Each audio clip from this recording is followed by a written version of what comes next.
기가 무엇인지, 생명력, 에너지, 기운이라는 게 있어요. 과연 기라는 게 어떤 건지, 그리고 그 기가 몸에서 어떻게 다니는지, 그거를 경락이라고 합니다. 다니는 경락이 무엇인지, 그리고 기가 모이는 곳, 벽 같은 경혈에 대해서 전체적인 이론적인 이해를 하는 시간으로 하겠습니다. 자, 일단은 먼저 항상 동양에는 이런 말을 합니다. 기가 다녀야 혈이 다닌다고. 기가 먼저고 기가 가야 제가 의식을 보내고 해서 기가 내 손으로 가야 그 다음에 혈이 간다, 이런 말을 하고 있는데, 그때 기라는 말은 생명력, 에너지, 기운을 이야기하는 것입니다.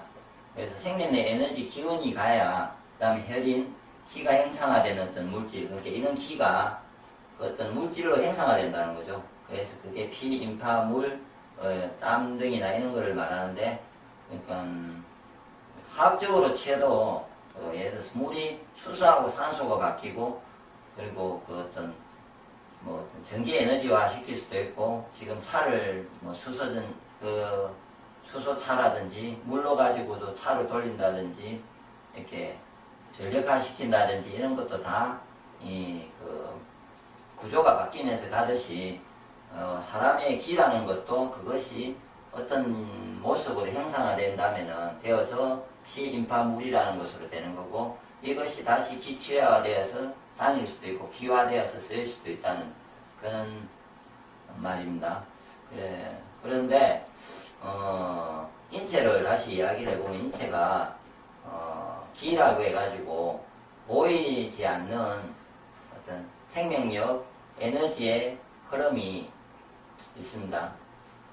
그 흐름을 옛날 동양에서는, 동양화학적으로는 이 흐름을 중요시 여겨가지고 그 보이지 않는 그 흐름을 해결해주기 위해서 심뜸지약, 그리고 항상 맛으로 이전에 요 앞에 오행 동영상에서도 이야기했듯이 음식의 맛에 대해서 제가 기묘론에 대해서 이야기했듯이 음식의 맛이 다 바로 이것을 기를 조절하는 방법에 대해서 동양의학적은 항상 중심을 그쪽에 잡고 있습니다. 근데 서양의학적인 부분은 혈의 중심을 잡는다고 봐야죠. 보이는 피라든지 인파, 물의 어떤 구조적인 흐름, 직접 현미경으로 봐서 흐를 수 있는 근육이라든지 뼈라든지, 그 다음에 혈관의 인파라든지 피라든지, 그 다음에 뭐 물의 흐름들, 그것이 땀이 되기도 하고, 그런 어떤 흐름들을 서양의학에서 이렇게 이야기를 합니다. 그래서 인체는 이렇게 구조되어 있는데,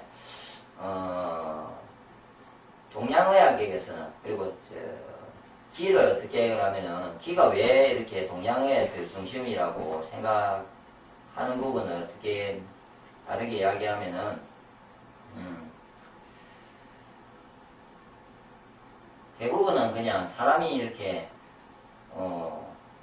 예를 하나 들죠. 그러면은 그 인간이 생각이나 마음을 있다는 것을 어떻게 합니까? 그리고 종교상으로 뭐 불교라든지 기독교라든지 여타의 종교에서는 인간이 영이 있다고 이야기를 하고 있습니다. 그러면 그게 있다고를 어떻게 아냐고요?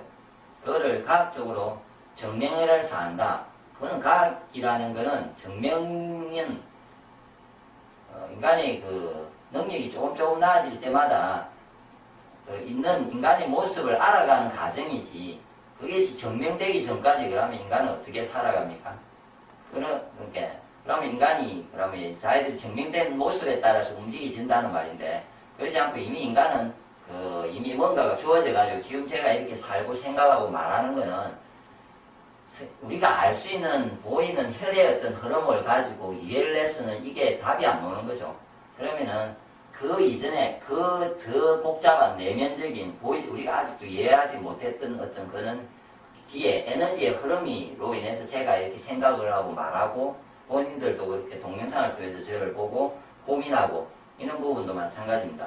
그래서 너무 서양의학적, 과학적 뭐 이래가지고 기가 없다 이렇게 하지 마시고, 본인이 왜 그러면은 기가 아니고 어떤 부분을 움직일 수 있는지를 한번 생각해 보시고, 움직이신다면은 없는 건데, 제가 보기에 기가 없이 움직이지는 않습니다. 그래서 그렇다고 좀 다시 한번 생각해 보시고, 기라는 것을 또 어떻게 생각하냐면요. 그러니까 보이지 않는 것이 기가 혈을 주관하고 기가 중심이라면은 그 보이지 않는 기가 현재 지금 보이는 혈의 흐름보다 더 복잡하고 세분화되어서 몸 전체를 다닌다. 이렇게 상상을 하셔야 됩니다. 그걸 어떤 상상을 하시냐면요. 예를 들면은 제가 옆에 이렇게 이제 그림을 그려놨습니다. 보시면은 혈관을 상상을 하실 때 보이지 않는 것보다 복잡하다니까 몸은 이렇게 흐른다는 거죠. 동맥이 있으면 정맥도 있겠지만 정맥도 마찬가지입니다. 동맥이 있으면 그거보다 작은 동맥을 세동맥이라고, 그 다음에 그 세동맥에서 작은 그 나무의 가지가 장가지가 나서 그것이 세포에 영향을 주듯이 모세혈관이 직접 가서 세포까지 가서 세포에 영향을 던지고 다시 노폐물을 거둬서 정맥을 타고 이제 빠져나가는 이런 과정을 거칩니다. 그렇다면은 혈관과 마찬가지로 기가 다니는 흐름도 이 흐름보다 더 복잡하다. 그러니까 혹시 이 말을 생소한 분이 있겠지만 남주 혹시 더 이후에 더 진행되면 제가 더 복잡해지게 입체적으로 제가 기에 대해서 한번 설명을 드리겠습니다. 일단은 동맥과 같이 일단 기계팔맥을 그냥 동맥이라고 보면 되고, 제가 보기에 그거보다 더 세분화되고 나누어진 세동맥 같이 흐름을 지금 이 옆에 이렇게 그림이 있듯이 보통 우리가 아는 한의원의 그림이라든지 이런 건 십이정경이라고 합니다.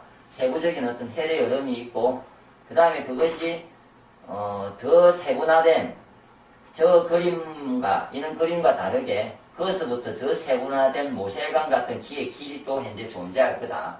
그렇게 해서 몸 전체를 더 보이는 혈관보다 더 구체적으로 이렇게 다닐 것이라고 이렇게 한번 상상을 하셔야 됩니다. 예. 그렇게 상상을 하시고, 또 한 가지는 기에 대해서 좀 이해를 하려면은 기를 피에 대해서도 예를 들어서 이해하는 것과 마찬가지인데, 피를 이렇게 탁하고 더러운 피가 있고 깨끗하고 건강한 피가 있다고, 서양 의사들도 이렇게 피는 뭐가 있으면 더럽고, 또 적혈구 모양이 이렇게 건강한 적혈구는 자기 형상이 둥글면서 그것이 서로 이렇게 떨어져 있습니다. 근데 건강하지 않은 적혈구는 병이 났을 때는 몸이 건강해지지 않으면은 적혈구가 찌그러지면서 그것들이 막 떡처럼 이렇게 몇 가지가 달라붙어서 막 움직여요. 그럼 그런 거와 마찬가지로 피라는 것도 이렇게 탁한 기운이 있을 거고 나쁜 기운이 있을 거고, 그래서 건강한 기운이 있다는 거죠. 그래서 탁한 기운이 탁하고 더러운 피를 만들 수도 있다는 거고요. 건강한 기운은 깨끗하고 건강한 피를 만든다는 말입니다. 그래서 인체를 기가 현재 내 몸에 이렇게 다닙니다. 그래서 기가 다니는데 사람은 먼저 몸이 병이 날 때는 제가 보기에 이제 외상을 당해가지고 본인이 자기 자신이 외상을 당해가지고 몸을 다쳤을 때는 구조적인 혈관의 문제나 구조적인 뼈라든지 근육을 다친다든지 이런 문제가 발생하지만, 그러지 않았을 때 제가 감정상 문제가 발생했다든지 아니면 제가 음식을 강하게 먹어가지고 체기가 있다든지 이런 말을 하죠. 기의 어떤 흐름이 막혔다든지 이럴 때는 혈액순환의 흐름에는 아무런 변화가 생기지 않는다는 거죠. 예. 그리고 또 다른 예를 들면은 이렇게 제가 기가 쭉 잘 통하고 있습니다. 기라는 게. 그럼 혈액은 당연히 잘 통하겠죠. 근데 어떤 사람이 예를 들어서 셋째나 넷째나 특히 넷째 마디가 이렇게 내가 저리고 아니면 여기가 아프대요. 많이. 그러면은 이거를 서양의학적인 부분으로 가서 구조를 찍었을 때는 혈액순환이 잘 되는데도 아파요. 그러다가 놔두면 난주 혈관이 문제가 돼서 이렇게 변형이 나는 게 보이지면은 그때서 문제라는데, 그전에도 그 사람은 분명히 기분상 기가 안 다니니까 요거 저리는 거예요. 그리고 아픈 거예요. 그런데 그거를 혈액순환상을 보면은 혈액은 다닌다는 거죠. 그러면은 그거는 예를 봤을 때도 기라는 거는 혈액과 다르게 다른 어떤 영역이 있지 않을까. 그래서 기가 먼저 문제가 생기면서 그쪽으로, 이까지는 예를 들어서 건강한 기가 다니는 거고, 이쪽에는 기가 안 가니까 따뜻한 기운이나 건강한 기의 어떤 에너지가 안 가기 때문에 혈액은 다니는데 그게 보충되지 않음으로 해서 이게 굳는다는 거죠. 그래서 이 부분을 푼다면은 기를 생각해서 예를 들어서 수지침이나 아니면은 혈상으로 있는데 철자리들이 존재해요. 그럼 그 사람이 그걸 혈자리를 누른다든지 아니면 위에 혈자리가 있는데 그 정경을 12정경을 이해한다면 이 3초자리이기 때문에 이 자리나 이 자리를 지압을 하면은 갑자기 또 여기가 금방 없어집니다. 그건 쉽게 누군가 경험해 볼 수 있는데 궁금하시면 다음에 누가 저를 찾아와서 어디가 아프면 쉽게 그렇게 할 수도 있고 아니면 이전에 침등을 맞아가지고 쉽게 풀렸던 갑자기 좋아졌던 거를 상상을 해봐도 알 수 있습니다. 그래서 가장 건강하기 위해서 가장 중요한 거는 제가 그리고 본인이 어디가 아프고 건강해지기 위해서 가장 먼저 생각해야 될 거는 서양의학적으로 가서 검사를 하고 나타나는 혈의 흐름, 구조적인 문제를 보는 것도 중요하지만 그거는 근본적이지 않다는 거죠. 그게 문제가 없는데 누가 아파요, 제가. 그러면 그 사람은 기가 안 좋은 거죠. 기의 흐름이 막혔다는 거죠. 혈액순환이 잘 되고 구조적으로 찍어봐도 아무 문제가 없지만 내가 어떤 이유에서 기에 먼저 흐름이 막혔다는 거죠. 그럼 그 흐름을 그대로 두고 기분이 나쁜 상태로 오래 가면은 이제 구조적인 혈의 문제가 발생을 해서 병이 난다는 겁니다. 그러면은 동양의학적인 이게 사실이라면은 동양의학에서 이게 인체의 모습상에 이게 두 개가 존재하면은 혹시 당신이 아프시고 누군가가 아프시다면은 기에 대해서 먼저 조절하려고 생각을 해야 되고 그래서 침, 뜸, 지압 이렇게 이런 옆에 있는 경락의 그림과 같이 그런 경락을 이해를 해가지고 침, 뜸, 지압이라든지 음식의 맛으로 일단 조절을 해가지고 건강을 유지하도록 해야 된다는 거죠. 그리고 그거를 아직도 이해를 못하고 이렇게 생소한 사람들은 그러면서도 지금 현재 아프다는 경우에는 그걸 한번 이해를 정확하게 해보셔야 된다는 거죠. 제가 다음에 이후에는 구체적으로 몸에서 이렇게 기가 어떻게 다니는지에 대한 것과 그러면 그 기를 어떻게 뚫을 수 있는지에 대한 부분까지 다음 강의에 다시 설명을 드리겠습니다.